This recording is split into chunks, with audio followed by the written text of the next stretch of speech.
Oh, hello, hello, hello. There we go. Okay, cool. So it seems like we're live. What I'm going to do is I'm just going to be opening up the chat here. So we've actually gone live through Vimeo. So we're testing a new technology and software. So firstly, I want to say thank you very much for joining, guys, and joining us on the webinar on the property channel. This is episode number 1 of the Katana property channel. So very excited to be running this. For those of you that are picking this up, whether you're on Facebook, on YouTube, on Twitter, or anything like that, please do me a favor, just drop me a message within there. If you're not able to, hopefully Kathy will be able to add in a couple of links for you guys to be able to join in. And you can actually join us directly through Vimeo, which is where we're actually hosting this. So it should make it a little bit easier for us to be able to have an engaging conversation and be able to ask a lot more questions, be able to get you guys a lot more answers. So hopefully you're busy picking this up. I'm just going to check into our Twitter at the same time. Perfect. Yes. Hello. Hey guys, how you doing? Andy and Maureen, awesome to see you guys. Are you guys chatting through Vimeo, or are you chatting through Facebook or any of the others out of interest? Just want to sort of check in because this is the first time we're running it through Vimeo, and I want to see if this is actually working at all. So sort of looking forward to your answer on the back of that. This does sort of change the way in which we're going to be operating this. So I'm quite looking forward to this. Actually, it should be an exciting session and should be very useful. We're going to be talking a little bit about the coronavirus, the effect it's having on the marketplace, the current effects, and what we're looking at doing in the future. Okay, great. So you've received an email, you've clicked on it, it's brought you through into this website, and you can actually watch directly through the Vimeo website, I'm presuming. Is that correct? Just sort of want to check in and make sure. For everybody else who's busy checking in, please do let me know where you're in. You should hopefully have a link coming through for Vimeo. Just join us on the Vimeo. Kathy, if you're on there, could you just check in as well? So Kathy's the lady who deals with our marketing side. Just lets us know where we're at. Right, either which way, let's get started. So firstly, okay, chatting as guests on Vimeo. Okay, perfect. That makes perfect sense. Right, so thank you very much for taking the time. Really appreciate you joining us here on the Katana Property Channel. We've put aside an hour for your programming pleasure, where we're going to be talking a little bit about property, a little bit about Katana, what we do, a little bit about the marketplace, the coronavirus, and everything around that, just to sort of discuss how the marketplace is currently acting, what's happening in the marketplace right now. If you're joining us on YouTube, if you're joining us on Facebook, Twitter, or LinkedIn, please do join us on Vimeo. You should be able to join us, hopefully. So Kathy, have you dropped in? Okay, so everyone's chatting as guests on Vimeo. Okay, have you dropped in all of the Facebook, Twitter, and all of those, the Vimeo link, out of interest? Because I want to make sure people get a chance to actually ask questions, and I don't want them to feel like they have to ask them on Facebook or Twitter, where I can't monitor or manage them. Or vice versa. If you could do me a favor, any questions that come up on those, if you can just copy and paste them into the chat, that would be amazing, please. Okay, so let's first of all get started. So obviously, my name is Richard Van Ommen. I'm one of the members and co-founders of the Katana Group. So this is our property mentorship and property investing company. We've decided that after years and years of experience and training within the industry, myself and Taro, who's my business partner, the Japanese cohort that unfortunately you can't see in shot, we've built a multi-million-pound property portfolio with 6 figures of income, also selling. Sold off a lot of the portfolio as well to rebuild in a better fashion, knowing what we've now learned. We've also created 7, 5, 6, and 7-figure businesses, spoken on stages in 28 different countries around the world, and had a great time doing it. And I decided that it would be a great idea to start to engage and interact with you guys a little bit more personally with the video, starting to do a lot more questions. Okay, you came through the Facebook link. Awesome. Thank you, Pedro. Be able to have a lot more engaging questions and answers with you guys, and start to build a little bit more of an opportunity where we can work with you to build your property portfolio, and it actually costs you nothing. We're going to be doing a live Q&A in the session a little bit later on. If you're joining us on Facebook, LinkedIn, or any of those, hopefully you've got a link. You can join us directly in Vimeo, where you can ask questions, and we can answer any questions you have directly on property, on the coronavirus, and all absolutely free. So essentially, this is kind of free mentorship, free training, for education. We just want to sort of give back as much as we can, especially in this time of need of the corona time. to make sure everyone has a chance to get the most value that you can. I'm presuming you can all hear me and see me okay, everyone? Hear and see everything okay without any issues? Just want to check in. If that's a yes, just pop me a yes in the chat box quickly in Vimeo, just so I know. I don't want to be talking to myself. It's always kind of weird, you talking to yourself, especially in front of a camera. Okay, so just waiting. Hopefully that's a yes. Okay. Okay. Right. Okay. Yes. Cool. So it looks like everything seems to be working fine. Brilliant. Lovely. Thank you very much, guys. Awesome to have you on as well, Clive. Great to have you get on as well, Pedro. Yeah, we've got a few of you on now, which is very cool. I think we got 16 people on so far on our very first property broadcast, which is cool. So the things that I'm going to be talking about today is I want to go through the coronavirus, the pros, the cons, what's going on in real life, how that's affecting people, how that's affecting the property market, and then my projection of what I think the effect is going to be short term and long term, and essentially how you can then start to look to mitigate that, and when is the best time to start investing, which is really the right question. Is, when should you be investing? Should you be investing now, or should you be investing in the future? I.e., when is the right time? So essentially, the coronavirus, as you guys know, we've been put into a lockdown across the UK. Unfortunately, a lot of people have been very unwell, and some people have lost their lives very sadly across the world through this pandemic. And although it has a catastrophic effect on some families, and it definitely is having a pretty heavy effect on a lot of people in their own businesses, a lot of people in their homes, and a lot of small businesses, jobs, etc. Because of the amount of time people are having to take away from work. You guys will obviously know that there's a working from home initiative. There's a lot of people that unfortunately have been let go from their jobs. A lot of pubs are closed, bars are closed, restaurants are closed, cafes are closed, gyms are closed, sports grounds are closed. So there's so many places that have been closed, and a lot of people who work within those industries, they've had to take a pretty heavy pay cut, and a lot of them are now struggling to be able to maintain their business. We've actually heard recently that in the UK, there's an estimated between 800,000 and 1 million people that are going to lose their businesses over the whole Corona period, which is, it's a pretty astounding figure. If you consider how many small business owners there are in the UK, it's a pretty big hit. So obviously, this will have a knock-on effect across the economy throughout the UK. Now, the question that you're probably really asking is, what will the knock-on effect be, and how will this affect you as an investor? And that's kind of what I wanted to cover with you guys today. So in terms of the likely effect of what this is going to do for you, this will probably put you in a position where if you consider how the whole lockdown thing is going, the whole industry, the government has pumped in 450 billion back into the economy. Okay, so that's the first thing. Now, that is actually to keep the economy pretty much at an even keel, or slowly going down, as opposed to a massive drop off the edge of a cliff, which typically it would be if you consider how many people have been sent home or having to work from home, or lost their businesses, etc. Now, interestingly enough, that 450 billion that's gone into the economy, that has to go somewhere. And obviously, you'll understand that the economy is a cycle. Money moves around throughout the economy and ends up in certain places where it gets stored and held. Primarily, some of the places that most of the money gets stored or held are stocks and shares, commodities, and property.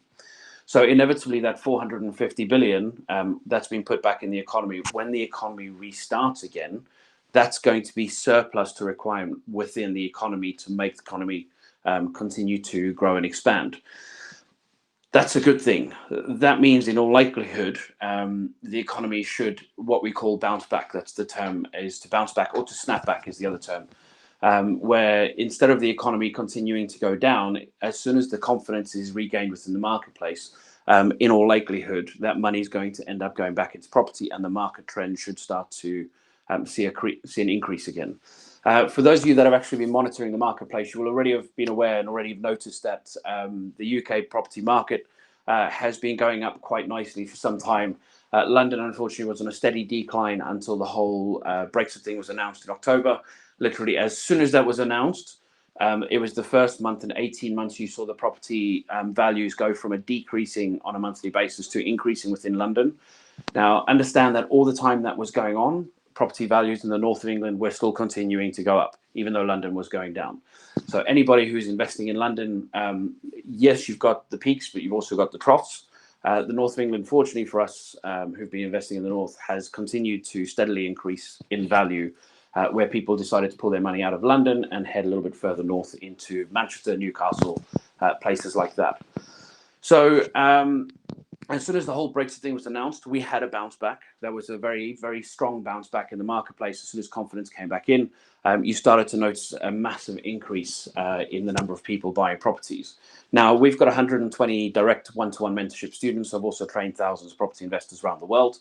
And I work with a lot of people within the property industry who all buy properties across all of the UK. And it's interesting because as soon as the Brexit was announced, all of my mentorship students who were finding deals by the dozen, so we find on average between 5 and 10 deals a month through our mentorship program, which I don't think is too bad. And those properties, they were finding it more and more challenging to be able to find deals because of the number of investors that came into the marketplace. Now, if you just use logic off the back of that, the more investors you have into a marketplace, of course, the supply of properties isn't going to go up. It's going to be staying about the same. But the demand goes up, which means inevitably the value has to also follow that and go up, which is where we've been seeing a nice steady upward trend that had started to move up quite heavily off the back of the Brexit agreement.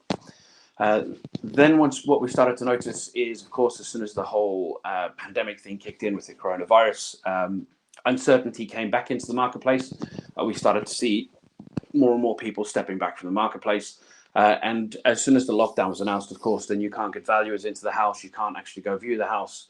There's a lot of stuff that you struggle to be able to do that fulfills your typical investing MO, your modus operandi. So what we noticed is, of course, you've had a very sharp drop off on people who are actually buying houses, although our mentorship students under guidance are continuing to buy properties in this time, because I genuinely believe this is a beautiful window. Now, there's a political line, so a line that politicians use, which is never waste a good recession. Now, I don't believe we're in a recession. I do believe there'll be a minor market correction off the back of this. And understand this is all just my beliefs. I don't have a crystal ball. If I did, this would be way easier. Is this all making sense to you guys so far, by the way? I just sort of want to check in just to make sure, because I know I'm rambling a little bit. Just sort of want to make sure that this all adds up and you guys are all with me at this point. And also to continue to make sure that the chat's working through Vimeo, because this is our first run on this. Okay, brilliant. Okay, so in terms of trends within the marketplace, if you consider logically what's going to happen, you've got 450 billion in the marketplace. The market has to go back up once the uncertainty is removed, which is, of course, the whole lockdown and pandemic. And as soon as that's removed, you're going to start to notice a lot more people dip their toe back into the water into buying property. Now, the beauty is while everyone's busy doing their tiptoe and testing the water, and there's going to be a lot of investors out there. So right now, statistically, there's 450,000 UK property investors, which is, it sounds like a lot, but if you consider there's 68 million people in the UK, it's really not that many. But if you consider the vast majority of those will be dipping their toe into the water, taking their time, significant time, to make sure that they're happy with where the economy is going.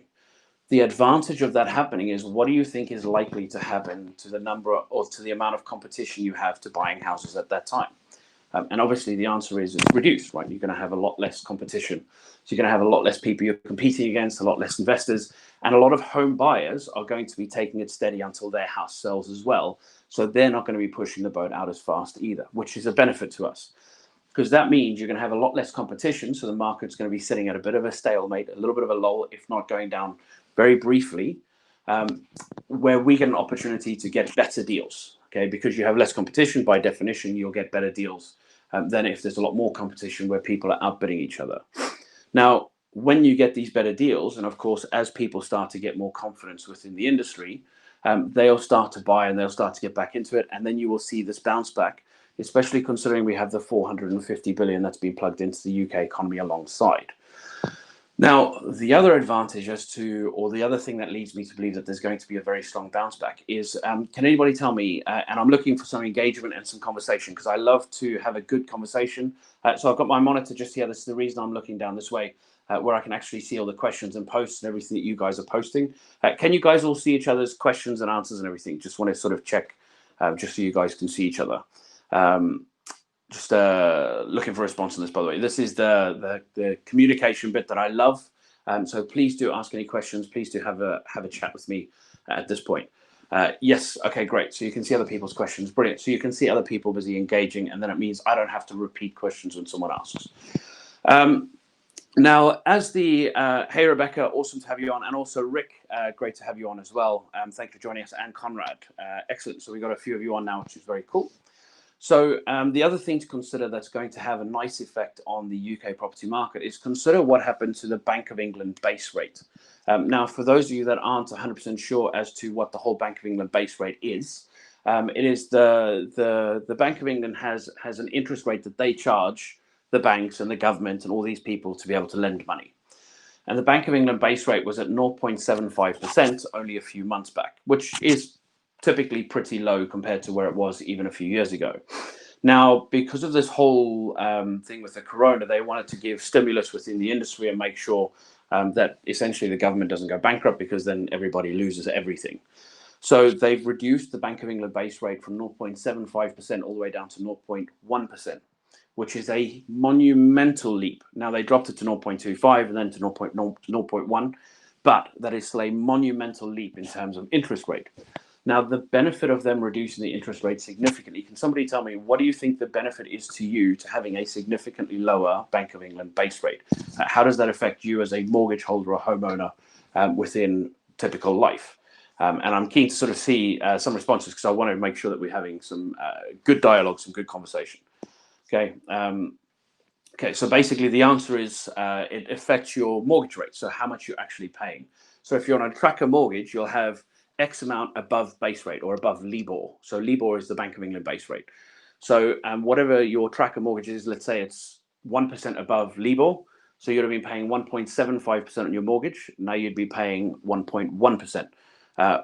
Exactly. Less payments, lower payments. Exactly. So that has a massive ramification for the cost of your mortgage, which is brilliant. Now, if you consider, what does that also mean to mortgage rates? Because, of course, mortgage rates are all based on LIBOR. So they lend you based on X above LIBOR. Now, as a property investor, if they're going to be lending you money and it's going to cost you less money, that means your cash flow will be higher, and therefore people are incentivized to invest in property. Okay, it is literally the best time to be investing in property when the Bank of England base rate is so low and you've got extra stimulus in the industry, in the marketplace, in the economy. So that means, literally, if you consider it, it literally means that you're going to have a huge influx of investors coming into the industry and into the space, especially those that may have been on the fence at some point. As soon as they get confidence in the industry, they'd be much more likely to get involved. Now, I see some of you guys might be saying, yeah, but what happens if they increase the Bank of England base rate? Let me ask you a question. Is that likely to happen quickly? Because if you consider a drop of 0.65% might mean a savings of £300 a month on somebody's mortgage.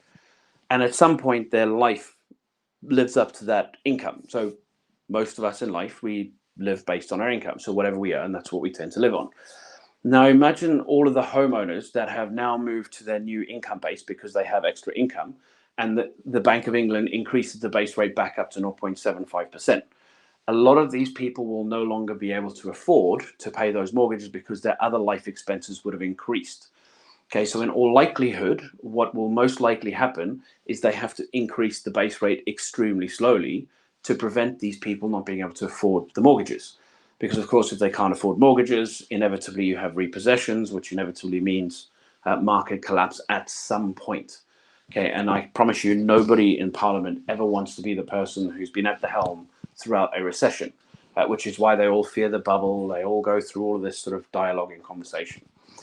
So how I see it right now, my personal view and my personal opinion is, as it stands within the UK market, the UK industry, you've got a very beautiful window that's coming up as soon as the lockdown period is released. And as soon as that is released, you're going to have a nice window where a lot of people aren't yet ready to invest. They want to see how things go. And you might have a small correction in the marketplace to account for that, which is not bad. But that small correction in the marketplace is the perfect opportunity for you to be buying properties at a lower or bigger discounted price, which enables you to get a better return on your money, which enables you to get a bigger portfolio because you need less money per house. Hopefully that makes sense to you. I imagine it does. It's pretty cool. Now, obviously, that's not the only thing to consider. The other thing to consider is what should you be doing with your time now? So we're sat down in lockdown. Like myself, the same as you. I'm literally sat here in lockdown. I'm running this out of my office, so I've got a small office in my house. My wife's downstairs with my 1-year-old. My kids are in bed asleep, which is brilliant, which means I don't have a noisy time while I'm on this with you. But I'm essentially here just having a dialogue with you guys from my own home. So what I've decided is a great use of my time is to re-educate myself. Now, I've been in the property industry for quite a significant amount of time. My business partner has been in the industry for decades. And it always strikes me how much things continue to progress, how much things continue to evolve, and how much there is to learn. I will never ever tell you that I know enough about property to know everything. I'm nowhere near that point, because every mistake I make, everything that I go through, there's always another learning opportunity. There's always something else to be taken from that mistake, that lesson. And for me, what I like to do is I like to try and limit the number of mistakes that I make throughout my property journey by trying to learn from others. And the easiest way to learn from others is, good books, so good educational books. Spending time with your property mentor. So I spend a lot of time with my property mentor, consuming educational information. So whether that's videos, or books, etc. I do a lot of research on investment areas. So we've got a technology that helps our mentorship students build property portfolios across the UK. And essentially, off the back of that, that technology, I continue to look at how we can refine and improve that, what we can use to streamline that. We're in the midst of doing a lot of background work to make that work significantly better right now. The tech developers are all working from home, ironically, but they're continuing to move forward and make leaps and strides with that. And the other thing that I've decided would be a great idea to do is to actually take our entire mentorship model, our mastermind model, everything, to take that online, which is very, very exciting. So, I mean, for our mentorship students, we run 2-day trainings, we run 3-day trainings, we run masterminds, which runs once a month. And we used to do everything face to face. And we've decided to move everything into the digital era. Now, I know a lot of people are doing this across many, many industries. And there's going to be a lot of noise around the digital industry and the video industry, but I honestly think this is the way forward, because right now you'll be sat there wherever you are, probably in the comfort of your own home because of lockdown, with the missus or something, or your husband or kids or something around you, while having an opportunity to consume and listen and learn. And hopefully, you guys are getting some value from our dialogue, and you're learning. And also hopefully getting some inspiration and also some motivation as to, this is the right time. When should I be moving forward? How should I be doing it? What's my next steps? Who should I contact? Etc. Etc. Etc. So that for me is the most wonderful thing about the digital era, is because I can literally present to you while you're in the comfort of your own home. I'm in the comfort of my own home. I no longer have to travel all around the world, sitting for hours and hours on flights. Just to come and present to you. I can actually do this no matter where you are in the entire world, and you can just tune in, you can listen, you can catch the recording, and we can hopefully have a good dialogue. Now, if you are watching this recording as opposed to watching this live, you're more than welcome to post any questions you have on the videos. It's going to be on the Facebook group, on the YouTube page. It's basically going to be everywhere. You're welcome to ask any questions you want, and it'll either be myself or one of the team that'll be answering you. And that's any property questions you have. I'm more than happy to assist, more than happy to sort of move your property journey forward by trying to assist in any way possible. Speaking of which, we also run live training. So we run 3-day seminars. So if you want like a full jam-packed training course on how to invest in property, everything you need to know, how to get started, how to select your area, how to select your strategy, book your viewings, find the right properties, view the houses, make the offers, etc., etc., etc. If you want to understand all of that, we actually go through that in a 3-day live training, which we're running one ironically next weekend, which will be a live stream, and you can catch that completely at home, in the comfort of your own home, without having to go anywhere, which is wonderful. And that'll be Friday, Saturday, Sunday. If it's something that interests you, just honestly, all you have to do is just drop a message in the comments. Me or one of the team will reach out to you. We'll tell you how you can get yourself involved. It's not expensive. It's super cheap, actually. And we do it specifically because we want to help people build their portfolios, and also be able to build a community and spend a lot more time with other property investors. Now, I understand the time spent here isn't the same as if you're in a seminar room. The conversation isn't quite as easy, but you can drop messages in the chat box. You can see other people. You can hopefully start to engage. And if you've got any questions at all, please feel free to ask. Now, in terms of everything that I wanted to cover in the session, I mean, that pretty much covers the core information in terms of the coronavirus and what you can be doing from the comfort of your own home. What I want to do is I want to start to open up the floor to any questions you might have around property, any fears, any concerns, anything you'd like to discuss. This is literally the perfect time to ask any questions you have in the chat box.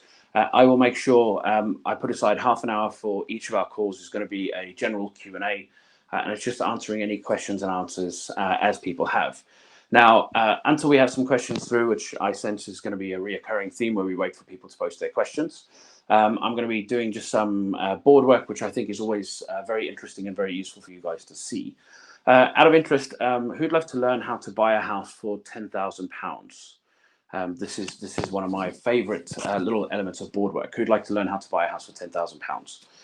If you would, then all you got to do is pop a yes or a Y in the chat box, and I'll show you how you can buy a house for £10,000. Now, just so we're clear, I don't teach money in, money out.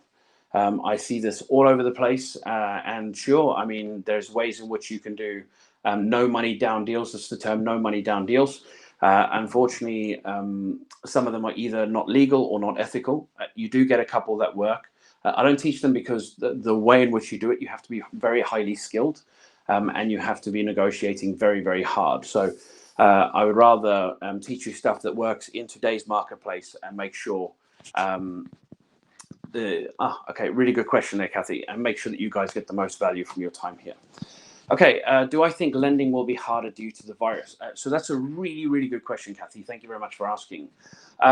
So what we tend to find right now with the mortgage lenders, so you'll have seen a lot of publication and publicity within the newspapers where they're saying, oh, you know, the coronavirus has stopped the property market. Now, if you actually read through the article, you'll see that that's not at all what's being said by the mortgage lenders or by, you know, the UK government or anyone. Unfortunately, newspapers have a knack of overemphasizing what's actually happening in the marketplace. And that's very simply because their job is not to report facts and the truth. Their job is to sell newspapers. If you believe that you get all facts and truth from newspapers that don't have the slant and the propaganda behind it, then unfortunately, I hate to burst your bubble for you. You are sadly mistaken. The newspapers, they're purely to sell newspapers and make money. That is it. It's propaganda. They have their left-wing and right-wing views, and that's what they're trying to impress upon you. Also understand drama sells. So if they over-dramatize anything, it makes things much easier to sell, just so you're aware. Okay. Now, in terms of mortgage lenders, what's actually happened is mortgage lenders have approached the government and said, we're having difficulty to be able to lend money out right now because we can't get our valuers to look at the properties. Now, for those of you that understand the investment process, this will be simple, but if you don't, basically the investment process is when you're buying a house, you apply for finance, and the finance company will send an independent valuer out to the property who will go and take a look at the value of the house. And they will dictate, they will say, okay, so I believe the house is worth X, and the bank will lend you money based on that. They won't lend you money based on just I want 150 grand. Okay, they make an estimate on a valuation, and they lend you money based on that. Okay, that's how it works. And this is where you get down valuations and up valuations and all this kind of fun stuff. So the RIC surveyors, the people who value the houses, because of the lockdown, they're not able to currently go around to the houses and value the properties. And therefore, the mortgage lenders can't lend money because they don't know if the house is actually worth what the client is saying. So it basically inhibits the entire industry from being able to move forward if people are buying based on finance. Now, if you're buying with cash, or you're buying with, you know, investor cash, or you're buying with a joint venture partner, so somebody you're in business with, and it's all cash, it doesn't matter. You can still buy it.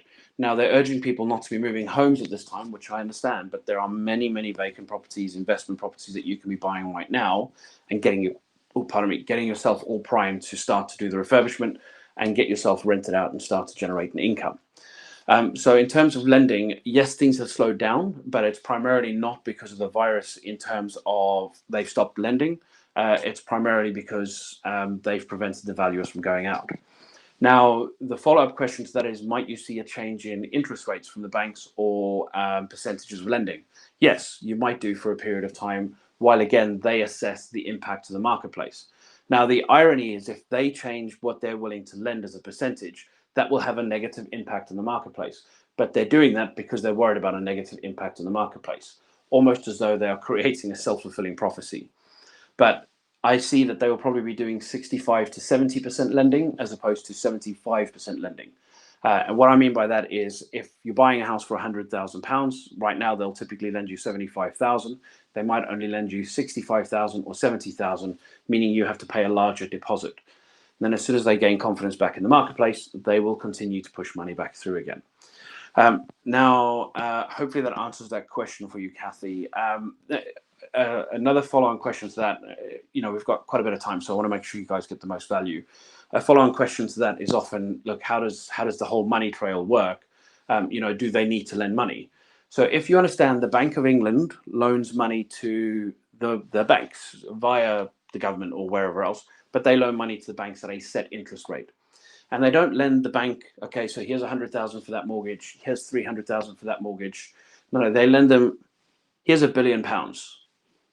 Okay, off you go. You owe us 2% a month interest or 3% a month interest. Now, the banks have to pay that interest rate whether they've loaned the money out or not. So what they want to do with the money that they currently have in their coffers is they want to lend it out as fast as possible, because otherwise it is costing them money to keep the money as opposed to making the money. Now, I believe this is primarily one of the reasons they dropped it down to 0.1% interest rate, to stop the banks rolling over. That's my personal belief. So that's where you're going to start to see a little bit of a knock-on effect there. Now, that means that mortgage lenders will want to keep lending money out, and as soon as things settle down a little bit and the dust settles a bit, they're going to want to get the money out as fast as possible, and therefore they're going to get the interest rates back to where it needs to be. They're going to get the loan to value, which is the percentage they'll lend you, back to where it needs to be as quickly as possible to get their money back out, because they are competing with a lot of other mortgage lenders in the marketplace. Hopefully that answers your question and a little bit more as well off the back of that, Kathy. But yes, great question. Thank you very much. Now, Pedro, what do you expect to happen on the customer end? Do you think tenants may shift their preferences in terms of property, i.e. HMOs, bigger, smaller properties, out of the big cities, etc.? So, Pedro, really, really good question. I think some people will be a little bit scared and intimidated with everything that's gone on, and they may decide to move out of HMO or shared houses and move into apartments. I think that's totally possible. Do I think it's likely to be a big enough majority that you would actually notice a marked impact in the industry? I don't think so. Interestingly enough, tenants need to rent. They still need places to live. The reason they're renting is because they cannot afford to buy. Therefore, they will continue to rent. Now, that basically means they'll probably stay put where they're at. Now, you'll have noticed a lot of tenants, for those of you that have fears around this, a lot of tenants would have asked for their payment holiday, where they say, look, I want to have 3 months off of paying my rent because, we've got the coronavirus, it's affected us and blah, blah, blah. So the first thing is to check, has it affected them? Okay, because if it hasn't affected them, if they're still working their job as a key worker or whatever else, it hasn't affected them. It hasn't affected their income. They're basically trying to push things back. The thing that you should remind them of, which is very, very useful, is remind them that it's a payment holiday. That money is still due. Okay, what it will mean is for the remaining 3 months of their tenancy, they will have to make up 6 months worth of rent. The money isn't written off, it's not lost. It's just passed further down the road. It's a payment holiday. Now, interestingly enough, if you let the tenants know of this, and it's completely fair, and it's, you're doing it in the best interest of them because you want them to get back on their feet as well.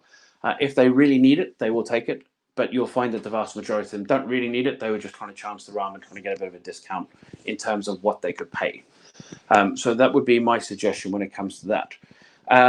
Now, as a whole, I think the tenants will likely, their preferences will stay very much the same. They will continue to live in similar areas around the similar people doing similar things. Unfortunately, the population of the UK may have depreciated a little bit, but if you consider even on their worst projections of 200,000, that is still less than, well, that's 0.02% or 0.03% of the country. So it's not, although it's a big enough percentage, it's not big enough to have an impact in terms of the number of tenants available in the marketplace. I appreciate that sounds terrible to say, and I genuinely feel very, very deeply for a lot of those families affected. We've got friends who've been affected quite heavily with this as well, and it's a terrible thing that's happening. But in terms of a logical standpoint on how this is going to affect your property investing and your tenants, I honestly don't think you're going to see a particularly large difference. And as a matter of fact, I think as soon as the dust settles, life will just go on. It's interesting because I've heard a lot of people say, "Oh, well, this will change the way in which the world is forever, and everything will forever be different." I don't see how. I don't see how. I think it will just revert back to what it is. People might wash their hands a bit more. People might wear more masks when it comes to the metro. I still see a lot of that. So, in terms of actual effect and actual change within the industry, I don't think you're going to see a major change. I just think there's going to be some minor stuff that's going to be happening in the interim. Yes, hopefully that answers your question there, Pedro. I appreciate it was a very quick answer to quite a long question. So hopefully that gives you the answer you're looking for. So has anybody else got any questions? Any other questions you'd like to get the answers to? If not, then what I'll do is I'll show you how to buy a house for £10,000, which should be pretty cool. So I'll give you guys a second to write any questions, and I'll start to go through this in the meantime. So I'm just going to flip my mic across to the other side. So bear with me 1 second. So I've got a little lapel mic, just because it is plugged into my computer, and I don't want to turn around and pull my computer off the wall. So in terms of markers, so this for me is a pretty cool example. So if you consider, okay, so in the current scenario, can tenants refuse to pay rent, say for the next 3 months, without option of legal recourse? So Ashu, really good question. So I'll do this example in just a second. I'll answer that. That's a really good question. Thank you for asking. So tenants can refuse to pay rent. They can say, I'm not paying rent, and you can't evict me for 3 months. That's fine, because you can't evict them for 3 months. The government allows that to happen. However, there is a legal recourse after that, because that money isn't lost. They haven't just not paid the money. You are legally allowed to claim that money from them. Now, my suggestion is, if they're going to be really shirty about it and try and be obnoxious, is to say, look, please understand that I'm happy to give you a payment holiday, and of course, request one from your bank as well to make sure that you're not out of pocket too much on a monthly basis. If just say, I'm happy to give you a payment holiday, but please understand that money will be due still, just further down the line. So it's not like you get away with 3 months rent. It still has to be paid. And although you might not be able to evict them for the next 3 months, there's nothing stopping you after 3 months chasing that money, lodging CCJs. So a CCJ is a county court judgment, which basically makes it very difficult for them to rent property in the future. Okay, for the next 6 years, as a matter of fact. So it's a very, very heavy hit. It's called the double barrel principle. Now, I don't always think it's the best way or best approach. So if you're going to do it, I always suggest doing it in a way where you say, look, here's your options. This is what I'd rather do, where we can get this settled amicably and we're all okay. If you leave me no choice, this is option B as to what can happen. So let's choose for option A, and just sort of give them that as a choice, so that they know that you want to work in their interest, but you have the ability to make their life extremely difficult. So you can lodge the CCJ, also claim the money back, also evict them post the 3 months, okay, or whenever the lockdown is sort of settled and done. Hopefully that answers your question there, Ashu. Really good question, though. Thank you. Really, really good question. Okay, please, any more questions, please post them. I'm more than happy to answer all of them. I've got as many answers as I've got, and I'll answer everything I can. But in the meantime, let me show you how to buy a house for £10,000. So let's just say initially you end up finding a house. Just want to check, can you guys see the image all right, or is it a little bit too small, a little bit too big? I just want to sort of check in. Unfortunately, I can see what I see on my screen, but I don't know exactly what you're seeing on your screen. So hopefully the image is okay. So do just drop me a message in the chat box. Yep. Okay, great. Really glad you got that, Ashu, and really glad you got the value, which is good. Okay, so you find a house and you've got a purchase price, so PP's purchase price of 60k. So you buy a house for £60,000. Okay, nice and simple. Nice property in the northeast of England, or northwest of England. Very easy to buy a house for £60,000. Then, of course, it's not just about buying. You also need to refurbish the house, because we always administer the best way to be able to get the best discounts is buy a house that needs refurbishment. So we call these smelly houses. So that's the term, smelly houses. You always want to buy a house that needs a bit of a work, because that's where you get your best discounts. Okay, so you buy the house for £60,000 and then you refurbish the house. Let's just say, for the interest of the example, the refurbishment is £20,000. Nice and simple. Okay, now of course you've got other costs as well to consider. So you've got things like stamp duty, which is a tax you have to pay to the government. They basically making you have to bribe your way into buying a house. Very crooked, but welcome to the government. You've got stamp duty. You've got to pay solicitors, so legal fees. You've got to pay mortgage brokers. You've got to pay structural service. There's a whole bunch of other costs to consider. Now, we actually go through these at length in the 3-day training. If you want me to go through these at length at any point, please do let me know. I'm more than happy to. Okay, but essentially, other costs in this example, we're going to work based on £5,000. So please understand that I love to teach concepts, because when you understand the concept, you can apply that to reality. However, if I teach you all the granular detail, we're going to be on this call for probably 2 hours. You're going to sit there and go, okay, great. What was the point of what we're doing again? So let me teach you the concept, and then you can apply the granular detail later. Hopefully that's okay to you. Okay, so at this point, how much money have you invested? So purchase price of 60, refurb of 20, other costs of 5. How much money have you spent so far? Just want to check it. How much money have you spent so far? Let's see where you guys are at. It seems like we have a bit of a delay on the chat here. So if I end up stalling for time, please understand that I'm not trying to stall for you. I'm trying to stall just to make sure that I'm getting a response within the chat box, because it seems like we've got like a 5 or 10 second delay. Okay. Apparently we've got high CPU usage, so we keep dropping into low and high resolution. So apologies for that. Okay, so in total, 85K. Okay, brilliant. See, now it's all popped through. It's interesting. So £85,000. So that's how much you invested at this point. Now, because you've done such a stellar job, you would then speak to a mortgage lender. You'd say, hi, I'd like to refinance my house. And they would send out someone called a RICS surveyor, a RICS valuer. As I was explaining earlier, they come out and value the house. And in this instance, in this example, the RICS valuer is going to come out and he's going to say, you've done such a great job. Your house's value is now £100,000. Okay, nice and simple, right?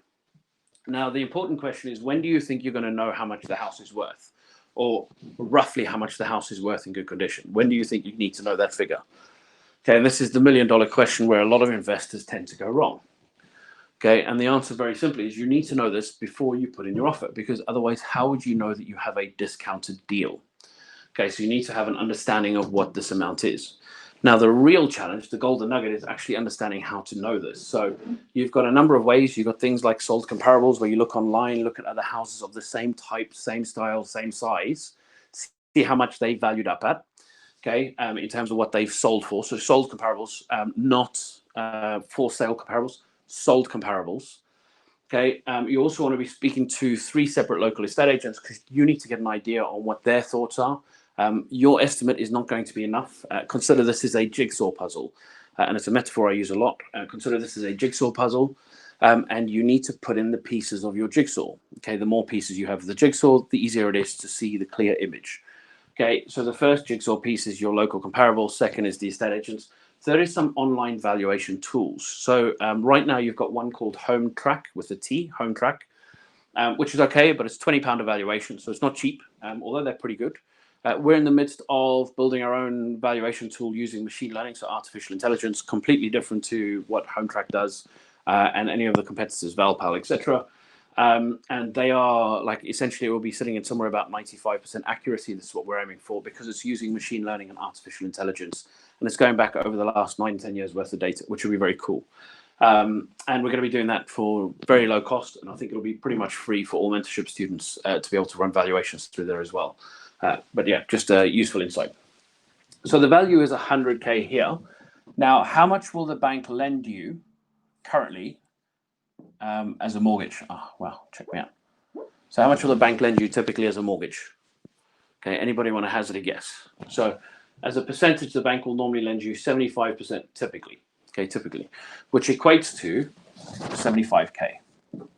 Okay, 75K, exactly right. Okay, I know it's going to come popping through in about 5 seconds. We've got this long delay on messages. So it's going to be about 75K. Now, the interesting thing is you've currently spent 85K, okay, and the bank has just given you 75K, which means you spent £10,000 buying the house. That's it. That's all you spent, 10 grand, okay, buying the house, which I think is a pretty useful thing to understand. So often when people say to me, yeah, but how do you build a multi-million-pound portfolio with only a couple of 100,000, you know, worth 100,000? Well, very simply, you just make sure you're buying for a big enough discount so that when you buy it and refurbish it and refinance it, you have a minimal amount of money invested in that property. Now, the more fascinating thing with this, is it okay if I take this to the next level and show you something else pretty cool? Is that okay with you guys? Just want to check in, because like this is stuff that I love. I find this all very fascinating. Would that be okay? By the way, if you didn't catch that, don't worry. There'll be a recording. You can watch it again and again and again and again until you're very comfortable with it. Okay. I love this whiteboard, by the way. I never really got to use it. I put it in my office, like probably a year ago, 18 months ago, and I never really used it. Just used it for some stuff. And now I'm doing live streams. I use it all the time. It's brilliant. I love it. Okay, so that £10,000 equates to what we call your money left in. Okay, your money left in. So that's £10,000. Okay, now let's just say your income on a monthly basis after all expenses on this house, so your income after all your expenses, is somewhere, so this is called your cash flow, by the way, your income after expenses. Your cash flow per year, okay, and this property is £2,000. Just as an example, nice and simple, £2,000. Okay, how many years would it take for you to earn all your money back? So obviously you've got 10,000 invested, and then you're earning £2,000 a year. How many years would it take for you to earn your money back? I'll give you a very simple clue. It's 10 divided by 2, to make it nice and simple. Okay, and I know some of you guys are going to be 5 years, just 5 years. So 5 years. Now this is where it gets a little bit more interesting, because in 5 years' time, how much money do you have invested in the house? Okay, and I'll give you a very big clue. It's on the board. Okay, you have £0 invested in the house, which basically means you own the house for free. 5 years' time, you own the house for free. Who's okay with owning a free house out of interest? If you are, just give me a me in the chat box, just so I know that you guys are interested in owning a house absolutely for free in 5 years. Okay, because this is pretty cool. Okay, now let me take this to the next level. Let's make this a little bit more attractive, a little bit more exciting. Okay, let's just say the house is worth 100K. Okay, 100K. You've got a mortgage of 75K. Okay, that's your value, your mortgage. Okay, then you have something called equity. Now, equity is basically the difference between the value of the property and the amount that you owe to the mortgage lender. Okay, then you have equity. Okay, now your equity in this instance is 25K. Okay, after 5 years, of course, before 5 years was less, but after 5 years, your equity is £25,000. Whose money is that? And this is the $1 million question, and that money is yours. So not only have you bought a house for £10,000 that after 5 years you now own for free, you also have £25,000 worth of equity value. So this is wealth. So this is your wealth plan. So you've got £25,000 worth of wealth in your personal name, which I think is pretty cool. It's pretty exciting. So certainly something to consider. Now, let me take this one step even further, if I can. Okay, one step further, if I can. So how long would you be having, or how long would you basically earn the cash flow? How many years would you continue to earn cash flow for? Okay, how many years would you continue to earn cash flow for? And that's the big question, right? Which is as long as you own the house, right? So you're earning 2K a year for the rest of your life. It's a pay rise of 2K a year for the rest of your life. You never have to work for again. And you've got equitable value of 25K.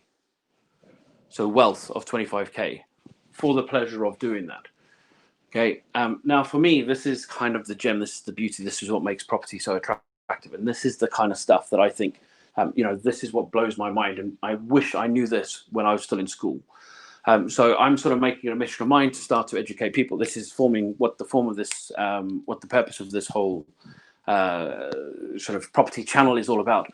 Is to start to educate people, start to inspire people, and start to give people motivation and enable you to start to get out there, start to invest in property, start to move forward. But I urge you, like with any single industry in the entire world, when you're taking it seriously, if you treat it as a hobby, if you treat property as a hobby, you're going to get hobby results. If you treat property as a profession, you're going to get professional results. Now, understand, hobby results basically mean you make a little bit of money, you have some issues, you have some challenges, etc. Now, when you move into any profession in the entire world, any profession you move into, there is something you have to do before you move into that profession. Okay, now if you think as a doctor or a surgeon or a lawyer or an accountant or like any major profession, the first thing you have to do before you be allowed to practice within that industry is you have to go get yourself educated. Now, I urge you, we're going to educate you as much as we can in the time that we have every single week. and we're going to be running this every week at 8 p.m. Tuesday. Of course, you'll get the recording, but live means we get some interaction, some engagement, and some questions and answers. So please make sure you tune in. But yeah, if you catch recordings, please ask your questions in the chat. I'm more than happy to help. But we're going to run this every week to try and educate you as much as you can. If, however, at any point you want to know a bit more or you want to take things a little bit to the next level, all you have to do is reach out to me or the team, and we're more than happy to help you. Now, we've got about 10 minutes left on the call. There's a few other bits that I can go through, which I think would be useful, but I'd love to open up the floor to a couple more questions. So if any of you guys have got any more questions, either about this, either about investing in property, either about any properties you currently own. Out of interest, for those of you who are on the call, I recognize a few mentorship students as well, which is really, really cool. But for everyone on the call, I'd love you to just leave us a message, whether where you are in your property portfolio. Have you already bought some houses? Are you brand new? Have you got a large portfolio? Are you looking to just take things to the next level? Like, what's sort of bringing you to this call? What's the value add you're looking for? Because I want to make sure that I cater these calls to give you the best possible value for the time that we currently have. And I'm only putting aside an hour a week, which is nice and simple. And any sort of follow-up that you need, all you have to do is reach out, and I'm more than happy to sort of work with you and help you. So I'm looking forward to some responses off the back of that. I'm like very warm in my office. Bear with me 1 second while I open the window. So it is toasty in here. Unfortunately, when the doors close, you don't have any circulation. So I'm just trying to cool myself down a little bit. So any questions you guys have, I'm opening the floor to you in terms of where you're at. If you've got no questions, I'll basically carry on. So I'll give you guys a couple minutes to get some questions in, and then I'll carry on with 1 or 2 more examples of stuff that I think is pretty cool. And then we'll wrap up with a little bit of a summary in terms of where we're at. And then we'll sort of leave you be. Okay, brilliant. So question on Facebook. Walter, awesome to have you on, Walter. Will the payment holiday affect the property investor's credit rating when it comes to borrowing? Wow. Okay, so that's a really good question, Walter. Thank you very much for asking. And great to have you on as well. So Walter's another one of our mentorship students, and it's a really good question to ask. So in terms of payment holidays affecting your credit rating with the mortgage lenders, it shouldn't do. Essentially, what the mortgage lenders will do is they will move the amount of interest that you owe. They'll just add it onto the end of the loan. Now, if you're doing what's called an interest-only mortgage, so you get 2 types of mortgages. You've got capital and interest repayment, where you'll be paying the interest every month, and you'll also pay a little bit off the mortgage debt every single month, which might sound very appealing, but at some point I'll go through an example which will show you it's not that appealing when you look at it logically. And then you've also got interest only, where you're just paying the interest on a monthly basis. So you're not paying the whole thing down, or you're not paying anything down. You're just paying the interest. So in terms of what they do is they essentially add that interest payment. So let's say your interest payment's £200. They'll add that £200 times 3 months, so your £600. They'll add that to your £75,000 mortgage, so it'll become £75,600. And then I believe your monthly payments might go up a little bit. I'm not 100% sure. It would be something to check. Unfortunately, I don't think anybody really knows. They're all sort of stabbing in the dark. But in terms of the effect on your credit file, it really shouldn't affect your credit file. I see no reason why it would, because it's an incentive created by the government. And if the banks were to adversely affect you because of it, firstly, the government would climb down their throats. I can guarantee that. And secondly, I think the banks would be in for a big fat fine. You're probably noticing the banks are getting fined a lot nowadays for a lot of shit that they did wrong. This would be one of those that they get a big fat fine for. So I do doubt that, Walter, but really solid question. Thank you very much.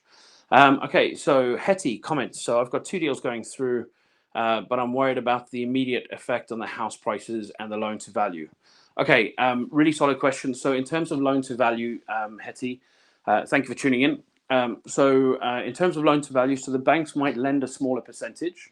So it depends how you're buying, if you're buying in cash or if you're buying on finance. Now, if you're buying on finance, you'll probably struggle to get finance right now anyway, because you've got to wait for the valuer to go out. You can get all the legal paperwork and everything else done, but the valuer will not go out until the lockdown is up. Okay, and then in terms of the loan to value, I'd expect probably a few months, you might find that some of the loan to values are a little bit lower, although I don't expect it to be much lower. Some bridging companies, I think, would probably be a little bit more okay to just saying, look, you'll be okay. So I don't think in terms of loan to value you'd have a major effect, although it might be 5% or 10% difference. But only time will really tell. Unfortunately, my crystal ball isn't working as well as I wish it would. However, in terms of long-term effects on property prices, this is a brilliant question, and really appreciate you asking that. Now, if you just consider things in a logical standpoint, so the government's allowing a 3-month payment holiday for people that are adversely affected by this. So that's 3 months before banks are allowed to take any action on you whatsoever. So that's a payment holiday. It's not even like a missed payment. And then it's typically about 5 missed payments, if not 6 missed payments to the bank for mortgages before the bank then starts repossession proceedings. Okay. And then at the point of repossession proceedings, it normally takes 2 to 3 months as an average. It can vary depending on area, depending on house, etc. But typically somewhere around 2 to 3 months for the repossession to go through. So you're talking roughly 12 months from now for those people that are affected before it would be a time for them to actually lose the property. Therefore, the likelihood of a lot of people collapsing in terms of that is actually pretty slim, because you would expect within 6 months of that, they would then be able to get themselves back on their feet, start to make payment plans and make arrangements with your lenders or their lenders to prevent themselves from losing their houses.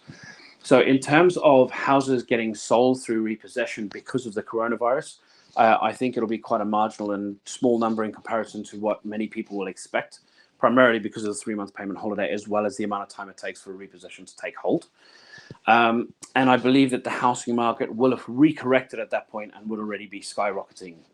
I genuinely think in 12 months' time, we're all going to be looking at this going, well, that was a great opportunity. The market is absolutely flying. So in terms of long-term values of the house, I think the effects are going to be marginal, if anything. And I think, if anything, they're going to be going up by the time you'll come to refinance if you're only buying them now. So hopefully that helps answer your question there, Hetty. But really good question. Really, really solid question. Thank you. So Maureen, so to start the ball rolling, you would need to raise 15K minimum on your first 60K property. Is that correct? So really good question, Maureen. So one of the biggest questions I often get from people is, how much money do I need to start investing? Okay, this is a brilliant question. So typically what you're going to notice as a normal deal, okay, so I'll give you some figures for a normal deal, just so you guys have some basis to work on. I'm trying not to rip my mic out of the computer. I might actually have to bring my computer closer in the future. Okay. Excuse my manky cloth. It works wonders. I love this thing. So, right. Okay. So, if you consider a typical house, so let me give you a typical example. So, purchase price of, let's say, 50K.